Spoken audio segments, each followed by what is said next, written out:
What's good, my friends? Welcome back to Everyday Struggle. I am Nadeska here with Wayno and Akademiks.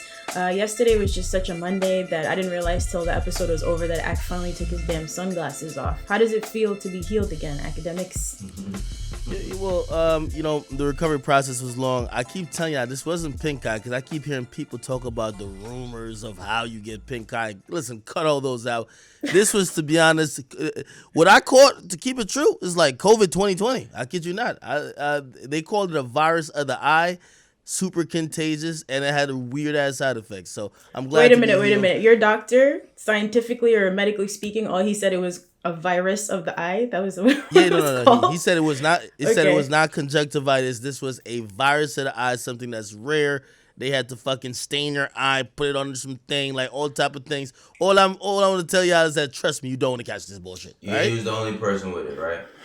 No, a lot of people caught it. No, I ain't seen nobody else wearing no glasses talking about this shit. Talking about they have virus of the eye. You the only person that have virus of the eye. Wait till it's zombie eye. Ridiculous. You know that? Wait till it's zombie eye virus gets to where you live at. Okay, Wayno must think he's living in the bubble. This ain't the NBA, nigga. You might catch it too. Okay. Whatever. I'm just happy you're not wearing those glasses anymore, looking ridiculous. Now, when Ross sends me some of his, very top tier shades, I gotta put them on, man. I like shades. You know what I mean? The one I just had on had me look like an undercover cop. Okay. Well, at least you said it. But anyway, it's good to see. Why y'all doing side eyes and shit like that? Well, it's good to see your beautiful eyes again. I was just trying to say something nice. Jesus. I'm happy that Nadeska is speaking for herself this morning, talking about your the backhanded compliment, man. All right, you know what? Forget it. So look, a few months ago, I remember the last conversations we were having in the studio before COVID just went crazy. I think we all thought we were going to be out for a few weeks and then coming back. Clearly not. And so this is definitely having lasting effects on rap. It seems like, things are not going to be back to normal till maybe summer of 2021. So Curren got on Twitter this week to explain why he thinks quarantine should actually be benefiting the lyrical artists. This is a quote. He says, "Quarantine leveled the playing field for lyricists who want to stay true to their craft at a time where the club pretty much dictates what we have to do to survive." He said the lit stand on the couch music serves its purpose, but so does the sit your ass down and plot on a million music. Do you guys agree with Curren, and do you think this is sort of, a long-term effect on the game? At least a couple years. Heck. I'll be honest. I agree with him, but I'll change up a little bit of what he said. I don't think this only benefits lyrical artists. I think this just benefits anyone with content. You know what I mean? I think right about now is like, cool. You could rap all day about your Audemars. You just got the new Michael Mary jeans. How much fit in the pocket? You know what I mean? You could rap all these superficial shit, the drip that you're not gonna wear because everybody's supposed to be inside. You get me? You go and rap about the cars that nobody cares about at this moment. And those sound really good when a lot of people who, they're living for the weekend. They work 9 to 5s. They get to the club on a Friday. They turn it up. They want to hear all that flashy shit. When you're in the crib for the most of the week, and to be honest, that's not even the mindset you're in. Yeah, you want to hear something about with content, and it doesn't have to be lyrical. Whether it's you expressing through singing, maybe some emo shit, just even your emotions or whatever the case is, I think those people are winning right now. It's the people who ain't been rapping about shit that they're dropping their music and that shit is just fading away before it even... drop it on Friday, it's gone by Friday at noon. What people are we talking about? Because honestly, I don't know what y'all been watching, but people is outside more now than they ever been. It's a bragging thing to be outside. If you think that... that's like the Daredevil challenge. No, Curren made a really good point, but honestly, like, niggas ain't stopped buying Michael Mary jeans and Audemars and all of that. They actually buying more. It's people that's lying and claiming. Well, let me not even say that. But it's people who's out here that's running up the COVID schemes, the unemployment schemes. We seen money from Pretty Ricky. He just got caught up in a COVID scheme. People is balling harder than they ever did in life. So I do agree that it's made people sit down and consume music differently only because a few people are in the house. But niggas is outside now more than they ever been. They trying to find new ways to be outside. If we had some more hot days, you haven't seen how they've been closing off the streets so people could now take the restaurant into the middle of the street and people is partying in the middle of the street. Ain't shit stopped. ain't a goddamn thing stopped. So academics, just because you stay in the house Wayno all been the out time, there. no, God damn it. I drive past these hooligans. Stop it, nigga. I drive past these hooligans and I say, okay, that's what I'm not gonna do. But these people have not stopped doing anything. People is outside more than ever. A few people, my man Biscuit made a record called "We Outside" with it. It's people outside. Well, listen, I feel like the being outside, which obviously people are stir crazy. COVID been going on way too long. People are gonna be outside. I get it, but the mentality of being outside and being kind of carefree, I think that's the thing that might not even. You know when people say that like, yo, COVID-19 is gonna change shit forever in terms of. Like, are we really gonna get back? Like, when would you feel comfortable to get back to a point where you dapping niggas up, you like in a mad closed setting? Like, maybe if the vaccine comes out, but a lot of people think that this is going to change our habits for a long time. I think it's changed our mentality. Where, yeah, you might go out. Of course, like, you know, like my brother's birthday is about to come up. Like, yeah, you're not going to stay inside, right? But, like, essentially, it does make you think differently about going out and even just how to have fun.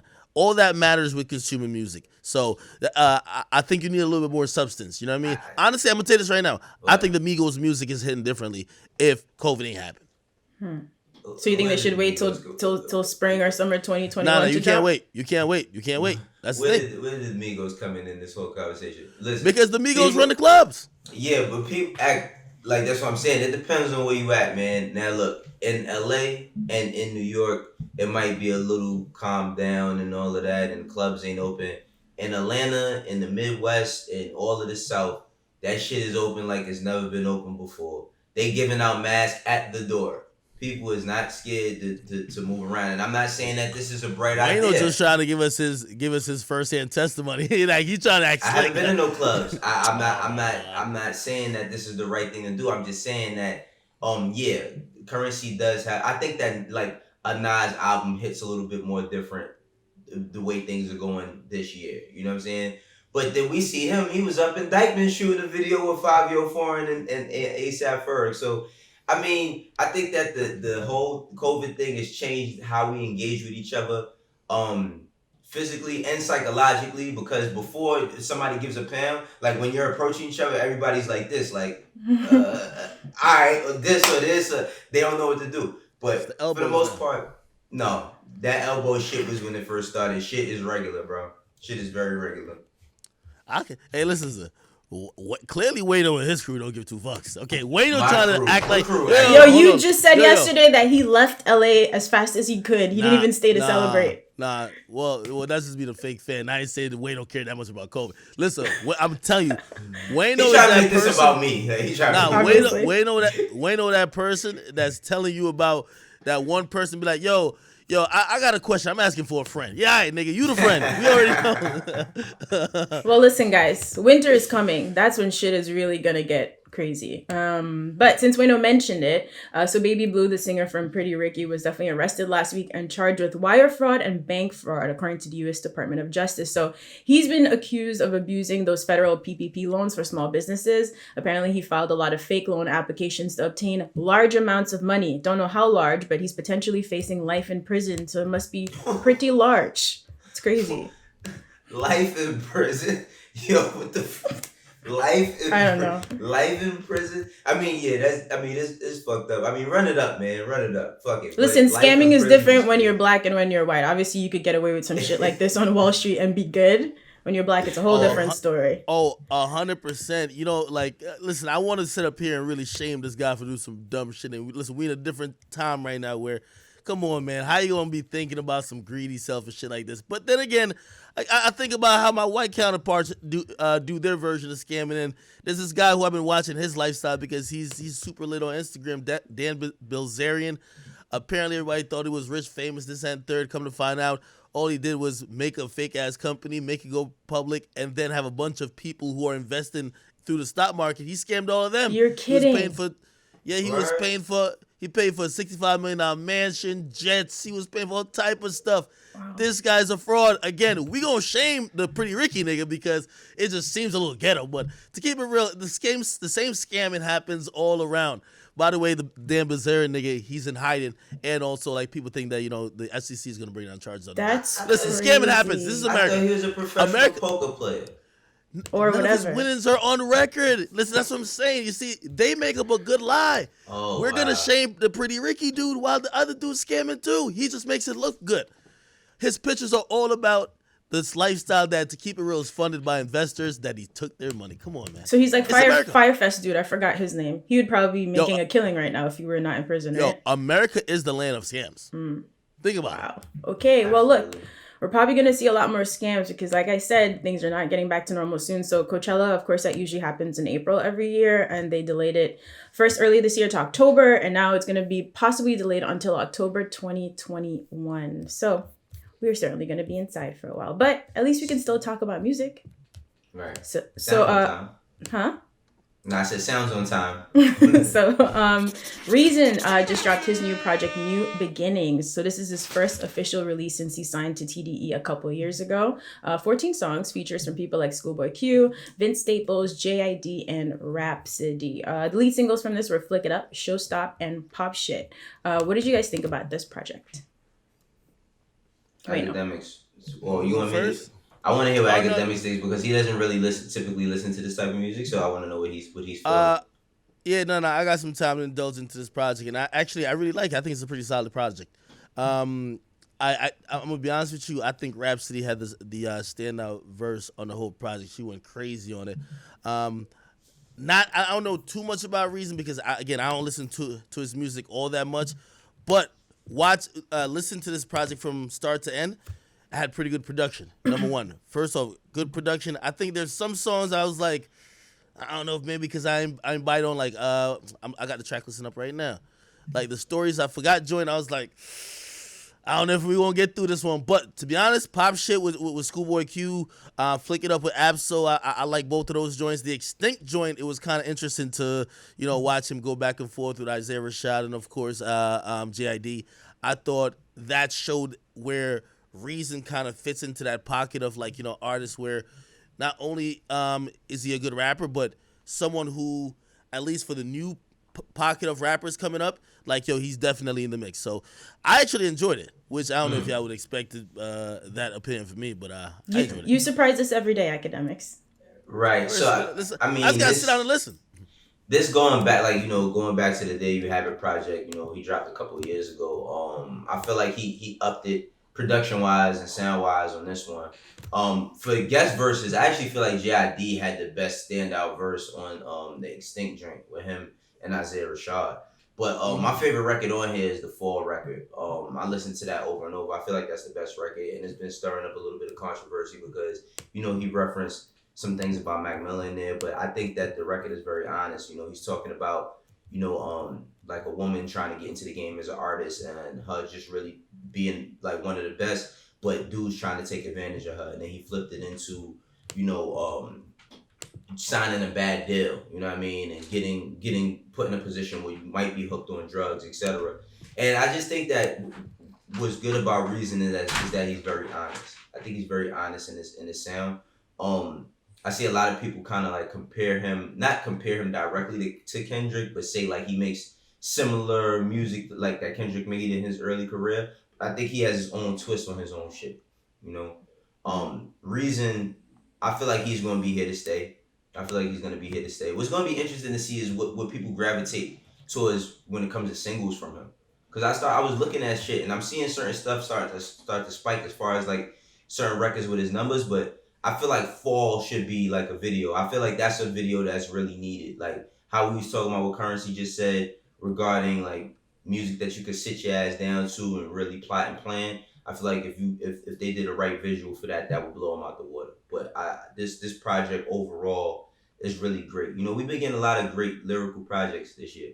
Him, Conway, Westside Gun just dropped. It's a lot of dope shit coming out. I fuck with the Windows Cry record too. I believe that might have been the last one. That's the last one, yeah. Mm-hmm. So you guys mentioned that he's very honest in the music and also just always like on Twitter, very opinionated, pretty funny. So I was excited to hear him and Vince Staples on a track. So Reason, you should come up here and actually debate with us. You seem like one of the only rappers who would, be down to share thoughts on other things. And we have a TDE question for you guys. This one is actually a video question, which we appreciate. Take a look. Nadeska, Wayno, and Ak. Hope y'all doing well. So it seems like TDE's been in the headlines a lot lately, whether it be because of frustrations from artists like SZA and Absol, or the recent rumor of Kendrick leaving TDE. And since the beginning, we've known Punch and Top Dog to be kind of hush-hush with how the label's moving. So my question is, with the direction rap is headed to nowadays, is it smart for TDE to continue to move the way they're moving? Or should they think about switching it up a little bit to appease their fans? I think. Go ahead. Go ahead. You want to go first? I go first. You guys are excited? Okay.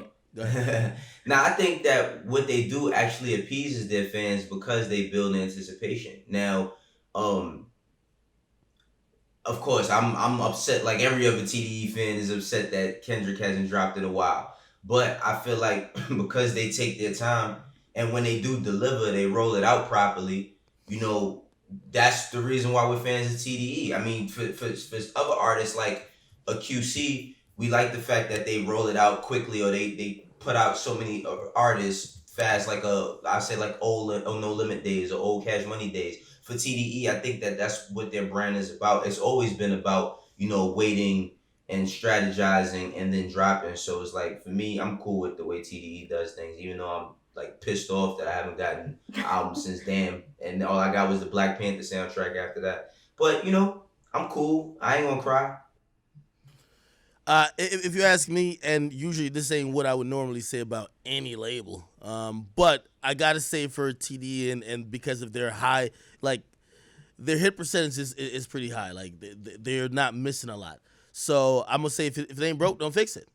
And with that comes with how they do it, the lack of information. Even though I always love transparency. You feel me? I love. Again, we talked about SZA, and I was trying to read in between some of these like innocuous tweets, but still, like I do think that's part of their quality control. Whatever internal process they have that maybe fans ain't privy to, I think that goes into making sure that when the product's out, it ain't one of those be like, yeah, we could have did this. No, it's like, yo, you're getting pretty much the best music that you could possibly get at the time. So yeah, I'm not mad at how they do it. However, I ain't the one that's over here like checking Top Dog and Punch like, yo, when the fuck is we gonna get some new Kendrick shit? Like, I'm like, yo, listen, whatever it comes, it comes. At this point, I ain't even clocking y'all niggas no more. But of course, I'm here to listen whenever it drops. But don't shame the fans for being persistent, Akademiks. Well, funny you say that way. As fans, we can obviously be a little extra sometimes, a little bit demanding. So it has only been, well, not only, it's been 3 years since Kendrick gave us that album. To some people, maybe it feels like a decade. So here's another fan question for you guys. Could a rapper like Kendrick Lamar or J. Cole, hypothetically speaking, not drop music in 10 years and still be relevant? I mean, they'll always be, they're solidified as legends in my eyes. So, I think that there'll always be a topic of discussion, but relevancy is always subjective. It always changes. I think that they'll always be able to put something out and, have the respect when they do it. But it's kind of like a Jay-Z. Like Jay-Z don't put out no music. You know what I'm saying? Like, is he relevant in today's conversation of hip hop? Not really. Like, because he's far removed. You know what I'm saying? So I think that the respect will always be there and they can always do shit. But relevancy always changes. Yeah, I would say relevancy, nah. Like, again, if I'm comparing what they are now, or just compare their last works and how, those were relevant. If they waited 10 years, both of them, nah. Wait, by the way, to interrupt you, just when we say relevancy, think about someone like Jay Electronica, who never really dropped any music but a couple songs and then took years and years to release an album, and people still listen. Kendrick and Cole have bodies of work and at least a solid decade under their belt, each of them. All right, I'll trade. Well, I was going to say this next point, but I'll just trade the word out completely for this impact. I don't know how much of an impact it would have, if they waited 10 years. You know why? Because I do believe they become the voice of the generation that's grown up with their music, and that generation looks to them to lead with music or give messages or whatever the case is that they digest those artists' music for. After 10 years, sometimes your fans could age out of you, and maybe not age out of you, but just like they're just not in tune anymore where they care as much to be checking for music. You know what I mean? Again, nothing against your talent level at the time, but sometimes it does matter how long are fans along with you on that journey and how long are they engaged with. Obviously, when it comes to Kendrick and Cole, these are artists who have shown over time that their fan base could wait a long time and this and third, but I do think 10 years is excessive, man. Listen, think about it. Even if somebody's 25, in 10 years they 35, they in a different phase of their life, man. They probably got kids, you know what I mean? Come on, like they got all type of other stuff going on, which again, your music is probably still appreciated, but having the same impact as it would like, in a year or two from now, I think it's hard to say. Yeah, I think that makes me kind of think about like Lauryn Hill. Like I feel like Lauren, like whenever she drops something, it's appreciated. Like if you see Lauren, like somebody samples her or something, it's appreciated. But like if Lauryn Hill drops music right now, does she have an impact? Not so much. And I see Roger says something about Chronic and that Compton album. Nobody cared about that Compton album. You know what I'm saying? Like people cared about the Straight Outta Compton movie. Like nobody really cared about that Compton album. The Compton album kind of like it was cool. Man, that shit came and went, bro. Don't nobody talk about that shit. Like in terms of Dr. Dre's, the movie was a bigger like storyline. In terms of Dr. Dre's discography, when you mentioned the Chronic and Chronic 2001, and then you mentioned Compton, people forget that Compton even came out. Like let's just keep it a band. Like you remember when it came out because of the movie, but other than that, nobody. When the last time you heard anybody on the radio playing anything from that album, or you've been at a festival last year, because there ain't been none this year, or years before that, people playing shit from that album? Nah. Keep it a band. What are you Googling right now? The album track listing. To see if you remember the songs? Yeah, in terms of that, but I I roll it up in my mind as, that's part of when he did the whole Straight Outta Compton, like, thing. You get me? So it's part of that package. I don't remember the album specifically. Exactly. But, that's the whole thing. You don't remember. You remember, listen, everybody fucking 2001 is 20 years old. You remember everything off that. Fucking, you remember the first Chronic. People remember hit records off that. That's my point exactly. Don't hit the same. Okay. It might just not be as good. All right, let's do your numbers segment in a second, but I just want to add, so our editor Greg in the chat just pointed out that Dan Bilzerian is the son of Paul Bilzerian, also a notorious scammer. So maybe successful scamming runs in your DNA. I didn't ever think about that. All right. Hey, no, for real. Hey, listen, and by the way, that poker money that people thought he won that nobody has any tracking of, it was a trust fund baby. Listen, white people, trust fund babies, finessing, all goes together, man. Trust me. I'm trying to learn a thing or two. Okay? I hope I see this on your page later, man. Share that same energy as you do for everybody else, man. Yo, listen, I like the guy. I'm trying to figure out how to scam like him. Like, yo, that guy's great. You know what I mean? Like, this is America, man. You Everybody are the wrong gets a chance to scam. skin color. That's the problem. Can't change it, Akademiks. That is true. So you want to... Anyway, are we doing the numbers? Yeah, go ahead. Oh, okay. Anyway, definitely big salute to 21 Savage, who debuted #1 with Metro Boomin with the album Savage Mode 2. They sold 171,000 first week, which it marks the second time 21 Savage had a #1 album, but it's his highest first week sales of all time. Pop Smoke was still #3, selling around 68,000. Pop Smoke, Aim for the Stars, Shoot for the Moon. Phenomenal posthumous album. Actually, that album's even doing better than its other posthumous counterpart, which is Juice WRLD's album. But it shows how people are still enjoying, still listening to Pop Smoke a lot. YG, My Life 400, which, I think YG been a little bit quiet, but like he did drop an album. Okay, it was projected to do around like 40,000, but it ended up doing like 64,000 to debut in the top 5. So I think that's a good effort by YG. Bryson Tiller, who was supposed to be doing like 85, his numbers kind of dwindled over the week, but he ended up doing 57,000. And that was good enough to be at number 5. MGK, who got a #1 album the other day, he was at number 6 with 56,000. Juice WRLD again came in at number 8, 46. And YoungBoy held on to kind of complete the rap side in the top 10 with 36,000 with Top, And also Cardi B's WAP, okay? And I'm talking about a song. Don't kill me. Okay, Offset, I see you, brother.